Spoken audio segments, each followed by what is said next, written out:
ជំរាបសួរពុកម៉ែបងប្អូនវិលត្រឡប់មកជួបខ្ញុំបាទសារជាថ្មីថ្ងៃនេះផងដែរគឺខ្ញុំមានវីដេអូមួយដើម្បីចែកជូនទៅដល់ពុកម៉ែបងប្អូនយើងបានទស្សនានេះគឺជាបាកូនពូហនតែម្ដងចេញធ្វើវីដេអូថ្ងៃដំបូងអញ្ចឹងកុំឲ្យខាតវេលាយូរសូមពុកម៉ែបងប្អូនទស្សនាវីដេអូនេះជាមួយនឹងខ្ញុំបាទតែម្ដងដឹងមិនម៉ាទេបងប្អូនហើយវីដេអូទី1របស់កូនពូហនចេញធ្វើវីដេអូបងប្អូនអធិស្ឋានបើសិនជាលឺម៉ៃដាច់បងប្អូនណាអត់ដឹងថាមានបញ្ហាអ្វីទេដោយសារតែខ្ញុំបាទខាត record យូរបាទបន្ទាប់ពីខាត record យូរដូចជាលឺដាច់អត់ដឹងថាមានបញ្ហាអ្វីទេបងប្អូនណាអូខេទៅធ្វើព័ត៌មានគាត់បានទុកលុយខ្ញុំ10000ដើម្បីចាប់ចែងធ្វើម្ហូបនៅថ្ងៃនេះអូឈប់សាមីចង់នឹងទេបងប្អូនថាបើសាមីសិនដាច់បាត់ហើយដាក់ឲ្យ clear ដាច់អូខេថ្ងៃនេះម៉ាក់មិននៅឲ្យទៅធ្វើព័ត៌មានគាត់បានទុកលុយខ្ញុំ10000ដើម្បីចាប់ចែងធ្វើម្ហូបនៅថ្ងៃនេះ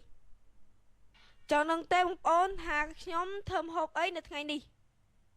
តោះបងប្អូនចូលផ្សារទាំងអស់គ្នាថាថ្ងៃនេះខ្ញុំទិញម្ហូបអីរកឃើញបងប្អូនគឺស្លកកូក្តៀងស្រាប់បងប្អូនអ្នកស្វាយរៀងច្បាស់ហើយខ្ញុំទិញកណ្ដៀងចំនួន3ដុំនៅក្នុងមួយដុំតម្លៃ1000រៀលអែមបងប្អូនអែមកូនពូហនណាទឹកដៃពិតហ្មងយរួមទៅដើរផ្សារទិញបន្លែទិញកណ្ដៀងយកមកស្លកណ្ដៀងចាំមើលតើគាត់ចេះស្លអត់កុំភ្លេចតាមដានទៅក្នុងវីដេអូនេះទាំងអស់គ្នាបងប្អូន3ដុំអស់3000រៀលមកខ្ញុំទាញអង្គលីងចំនួន2កញ្ចប់នៅក្នុងមួយកញ្ចប់តម្លៃ500រៀលពេលនេះខ្ញុំចាយលុយអស់ចំនួន4000រៀលហើយអញ្ចឹងខ្ញុំនៅសល់លុយចំនួន6000រៀលទៀត6000រៀលទៀតខ្ញុំចាត់ចែងទិញម្ហូបចង់ដឹងទេថាខ្ញុំទិញម្ហូបអីថ្ងៃនេះម៉ាក់មិននៅឲ្យទៅធ្វើព័ត៌មានអីដូច្នេះខ្ញុំទិញឆ្អឹងជំនីជ្រូក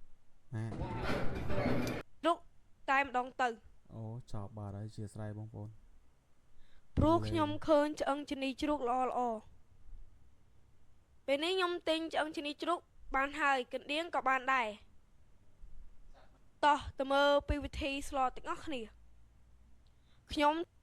ធ្វើដំណើរមកដល់ផ្ទះវិញហើយពេលខ្ញុំមកដល់ផ្ទះវិញភ្លាមអ្វីដែលខ្ញុំត្រូវធ្វើដំបូងគឺប្រឡេះកណ្ដៀងឲ្យបានស្អាតបន្ទាប់មកលាងទៅឲ្យបានស្អាត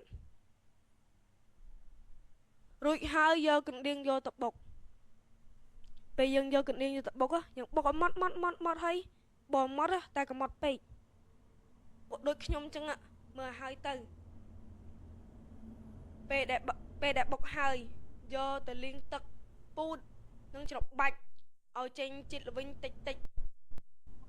បន្ទាប់មកយើងយកសាច់ជ្រូកយកមកលាងទឹកឲ្យស្អាតរួចហើយយកទៅកាត់ឲ្យដុំតូចអ្វីដែលមិនអាចភ្លេចបានគឺប្រហុក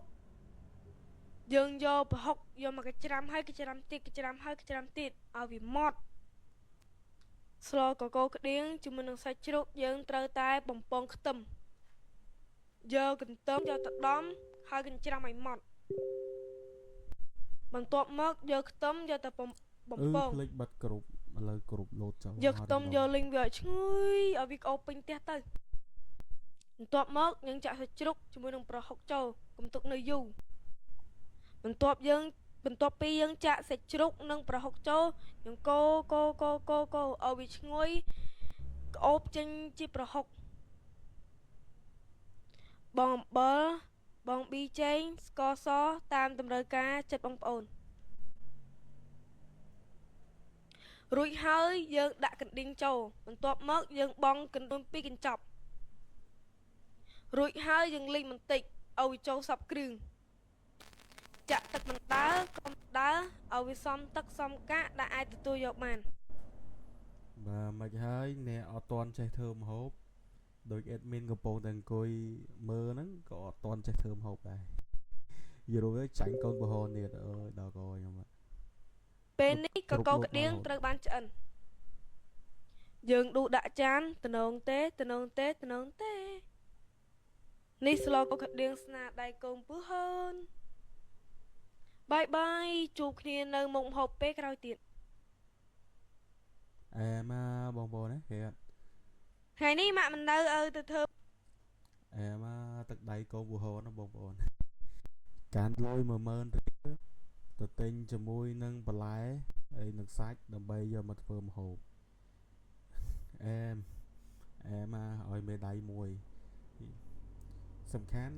គាត់ចេះធ្វើម្ហូបអែអញ្ចឹងវីដេអូនេះប្រហែលជាមានតែប៉ុណ្្នឹងទេបងប្អូនមិនមែនប្រហែលទេគឺមានតែប៉ុណ្្នឹងតែម្ដងដោយសារវីដេអូរបស់គាត់មាន3នាទីជាងអញ្ចឹងអរគុណណាពីសំណាក់ពុកម៉ែបងប្អូនដែលកំពុងទស្សនាបាននៅក្នុងវីដេអូរបស់ខ្ញុំបាទអញ្ចឹងមានតែពឹងទៅដល់ពុកម៉ែបងប្អូនយើងបាទជួយ Subscribe បាទ comment និង like វីដេអូនេះម្នាក់មួយដើម្បីជាកម្លាំងចិត្តនៅក្នុងការផលិតវីដេអូក្រោយៗជូនពុកម៉ែបងប្អូនយើងទស្សនាបន្តទៀតអញ្ចឹងនៃគណៈពេលនេះខ្ញុំបាទក៏សូមអរគុណនិងសូមជម្រាបលាជួបគ្នានៅវីដេអូក្រោយបន្តទៀតបាទសូមអរគុណ